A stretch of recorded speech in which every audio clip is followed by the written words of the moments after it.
Hello, good evening and welcome. I'm Karima Brown and you're watching Political Exchange, where we unpack Africa's political economy. South Africa-US relations have been under scrutiny, especially during the visit of US Secretary of State Hillary Clinton this past week to South Africa. Joining me in studio to unpack both the trade and diplomatic issues underpinning South Africa's relationship with the US is Dr. Scot Firsing from Monash University and Tom Wheller from the South African Institute of International Affairs. Gentlemen, thank you so much for joining me. Both administrations, that is Barack Obama and President Jacob Zuma, are increasingly putting trade at the center of foreign policy. Let's start with you, Dr. Firsing. What do you think is the motivator for that? Well, there's several motivators. I think probably the domestic priorities is one of the biggest things. President Obama is looking to get reelected, and and economics and trade is a big part of that. So the U.S. wants to grow its exports, and he's launched a new sort of national export initiative, which is looking to various areas around the world to grow American businesses and to expand trade. So that's a big reason why the U.S. and Obama is putting a big emphasis on trade and growing its economy. Mm-hmm. Tom, your reading of the Zuma administration, I mean, we are boxing way above our weight on international platforms. To what extent is trade a very central feature of the Zuma administration's foreign policy? Oh, definitely. There's a great emphasis on so-called economic diplomacy. It's actually almost become center stage for all aspects. The relationship with any country, whether it's China or the United States or the European countries or even Brazil, these are more economic issues than anything else these days. The others have become almost peripheral. Yeah. Now, Dr. Firsing, South Africa, exports to the US. In fact, it's our largest export destination, and that has kind of grown exponentially. What do you think is at the center of this increased exports to the US? Are we benefiting from existing frameworks, that are in place? Yeah, I mean, you're benefiting from AGOA is a big piece of legislation which was passed in 2000, and that encompasses almost every item that you can think of. If you look at the trade statistics, most of it is machinery, electrical machinery and automobile parts. South Africa produces a lot of automobiles which get exported to the U.S., which makes up a bulk of those exports. Yeah. Tom, what is really interesting here is that generally under democratic presidents in the U.S. tends to be more protectionist in terms of its trade policy. Why do you think Africa has become such an important, partner in terms of trade for the U.S.? I think this goes back to the previous administration. 2000 was not a democratic, I don't believe, administration. So, and I think that there's this policy which Hillary Clinton was expounding on while she was here, that Africa doesn't need aid, it needs partnership. So supplanting the aid, but rather trade kind of, That's imperatives. right, to make it a bilateral arrangement. And AGOA, Africa Growth and Opportunity Act, provides for African exports to go to the United States free of charge. But of course it's a unilateral policy. It's the United States Congress has passed this.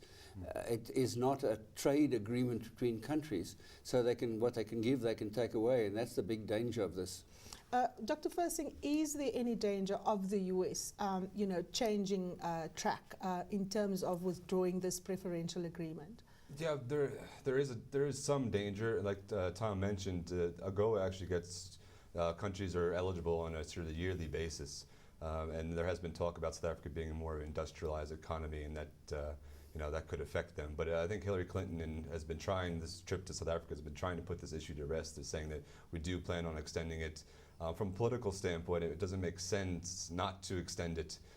It's been one of the sort of cornerstones of U.S. South African relations. I think AGOA and the AIDS program, PEPFAR, is probably the two biggest issues in U.S. South African relations. So politically, I think it would be very damaging if they did stop AGOA. But like I argued earlier this week, it depends on Congress, like Tom mentioned, if they're going to sign off, and they need to protect their economy and so on. So Let's talk about the issue around aid. Historically, Africa has always been in this position where it's a kind of a, here you have aid rather than trade, and we've seen the reversal of that.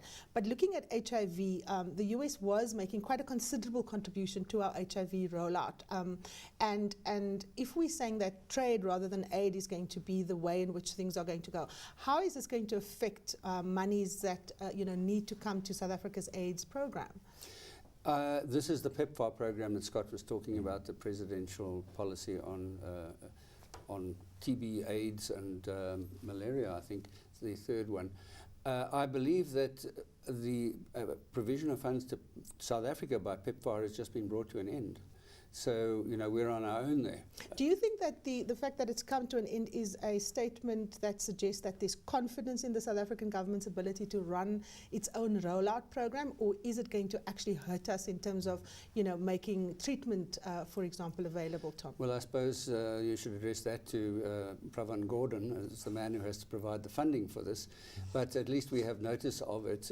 I think perhaps it is an indication that there's a feeling in Washington that under the Zuma administration, people are receiving that treatment, that it is, there is progress there, and that under the present health minister, things are going really rather well on the AIDS front.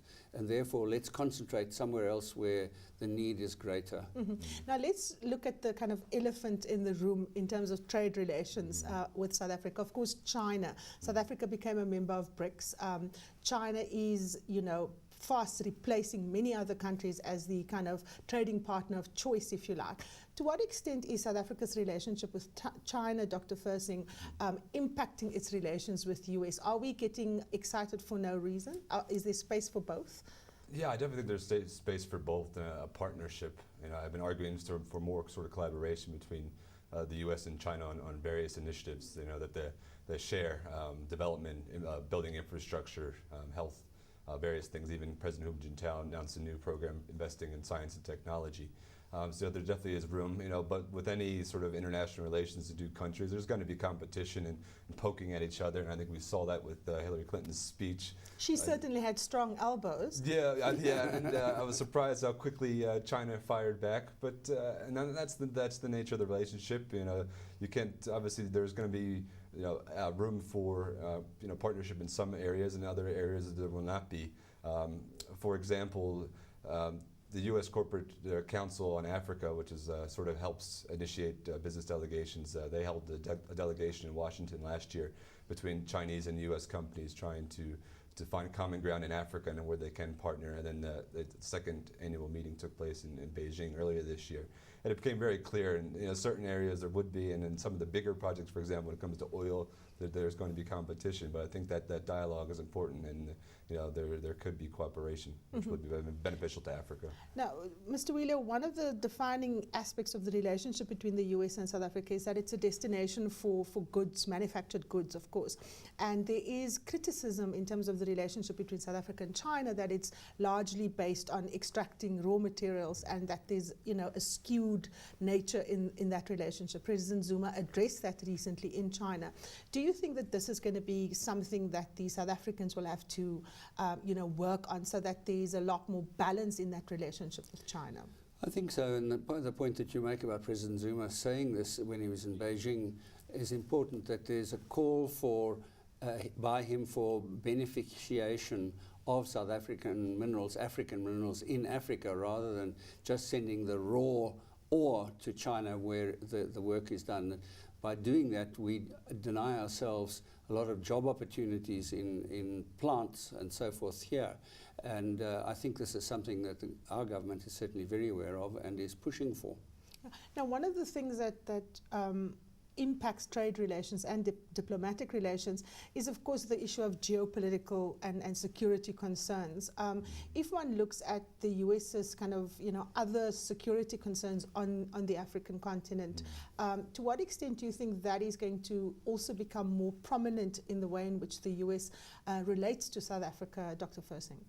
Yeah, I mean, some of the security concerns, I think the two most important, I think number one would be peacekeeping. The U.S. does a lot of training with South Africa to assist in that regard. There's a program called ACOTA, it's the African contingency and operation training assistance, which has been going on for various years, where U.S. military helps train and supply South African military, when they send battalions to various peacekeeping missions, whether it would be in the Congo is probably the best example. And there's also been a lot of cooperation between the U.S. military and South Africa regarding AFRICOM. Tom wrote a good article back in 2007, 2008 about some of the issues from South Africa's perspective, but it's been quite interesting the last 4 years. I've seen that view change quite a bit. I think African countries are starting to realize that they do need assistance in certain areas, whether it be training or whether it be airlift, or it could be maritime security. I mean, in June there was some joint training between the U.S. and South African Navy, part of a program about sort of navigating borders and waters regarding trade and so on. Mm-hmm. So it's been very positive. The second issue has been the war on terrorism, but again, South Africa is quite distant from somewhere that is sort of the hot zones, you could call them.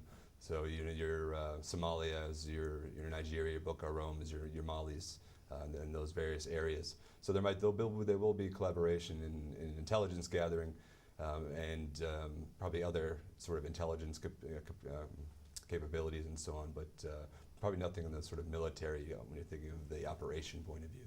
Okay, we're going to take a short break, gentlemen, but when we come back, we continue our conversation with Dr. Scot Firsing and Tom Wheller on South Africa-US relations.